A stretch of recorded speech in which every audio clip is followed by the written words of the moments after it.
This is something that a friend of mine and I were talking about, and I'm going to actually do some videos using the camera, the real camera, of dangerous ideas. Because what happened is we started discussing libertarianism, and really it was after the Ron Paul thing. So many people were talking about libertarianism, became this issue of, okay, so you have to at least know what they think so you could argue with them about it. And I first started to have a harder and harder time arguing against libertarians because they simply had the factual information in detail far better, and how those details were obscured such that my common sense and my common knowledge about information, my NPR knowledge, it just didn't cut it. If you know at some point about what you don't know, you learn a lot about how you ascertained that primary knowledge. You understand your source more and more about your source. Well, what ended up happening was at some point I had to dig into all the fundamental source texts. And so something that's come up now with the whole the alt-right, Pepe, alternative right, there's actually some required reading. To some degree, there's some required reading because there's so many issues that have to do with really smart stuff. It was really kind of delightful to actually stumble on the alternative right. The libertarians didn't want to touch these people. And I was like, who are these people? These libertarian ideas are so wild. What's this alternative right? Shall I go where? Shall I go there? Click, click, click, And that is how they kind of get you. But it's a great ride. And the beauty is, as you find the alternative rights sort of varieties of people and spheres of people, many of which they won't know anything about each other. That's actually been very interesting. There'll be like people on YouTube who've never heard of each other. And they're all supposedly alternative right, or sort of generally in there. But one of the key things, you have to do a little bit of reading on fundamental libertarianism. I suggest David Boaz's Libertarianism, a Primer. It just, at least you will have all the fundamental ideas and lots of things then you could refer to that he puts in there. Often referred to is Thomas Sowell's work. Because there's a lot of people on the alternative right who have no issue with reading a black author. This is, despite what Hillary Clinton might have said, despite what you might find here and there.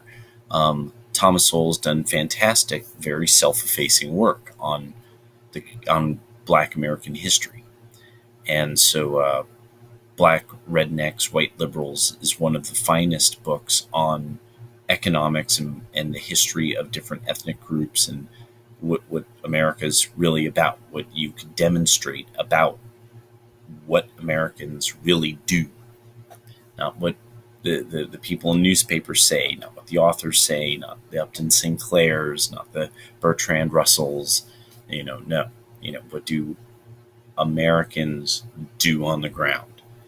And so you find out, like, women have been widely literate and in the workforce since the early 1800s.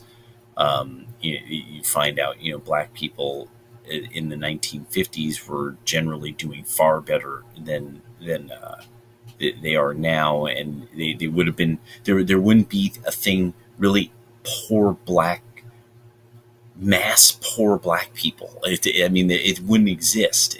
There was no way of foreseeing this. As soon as the welfare state was created, suddenly there were giant swathes of poor blacks. It's just like that. And the alternative right is where you have to look into the source text on this. So Thomas Sowell, Sowell, Race and Migration is another really good one.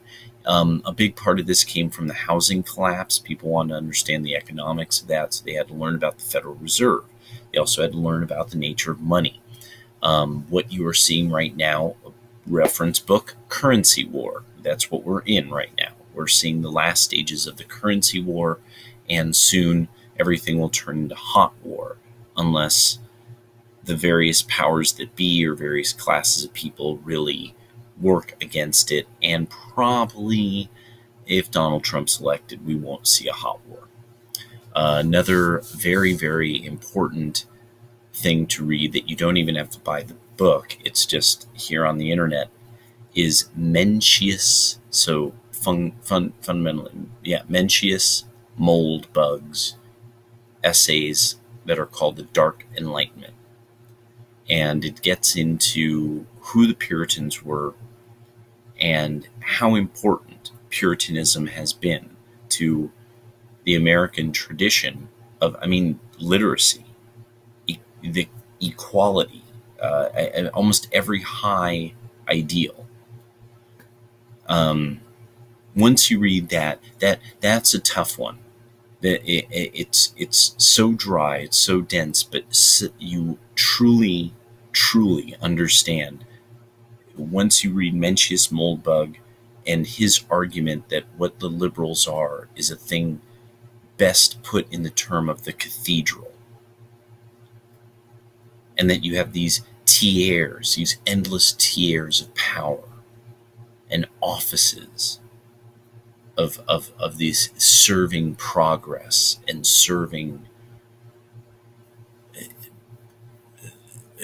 liberal ideas, or it's always progress is one of the best ones. That's one of the that one's good. That's one of those just empty ass words, empty as fuck, and that's the issue.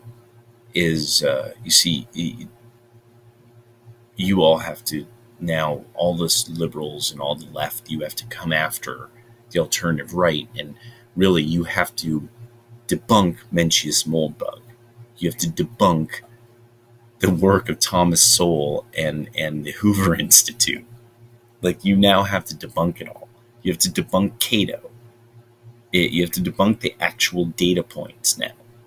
You have to debunk all the Bureau of Justice statistics pointing out how blacks commit immense amounts of violence, and that whites are being jailed at inordinately high numbers for mostly petty crime and drug addiction and really kind of pathetic white crime wave, while blacks are just killing left and right, and at levels that it's like, it's actually, we are once again, because we're almost at 1990 levels of murder in the black community. The 1990s was a decade that in America, blacks killing blacks dwarfed, I believe, the Rwandan Civil War's outcome, if I remember correctly.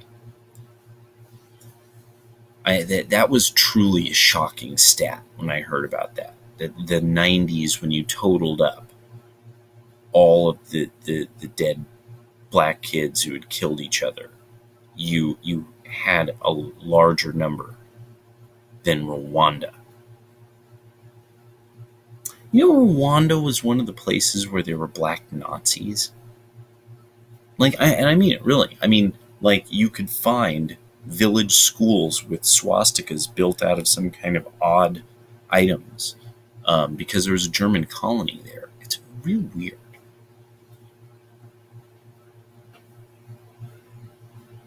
It's what you don't know.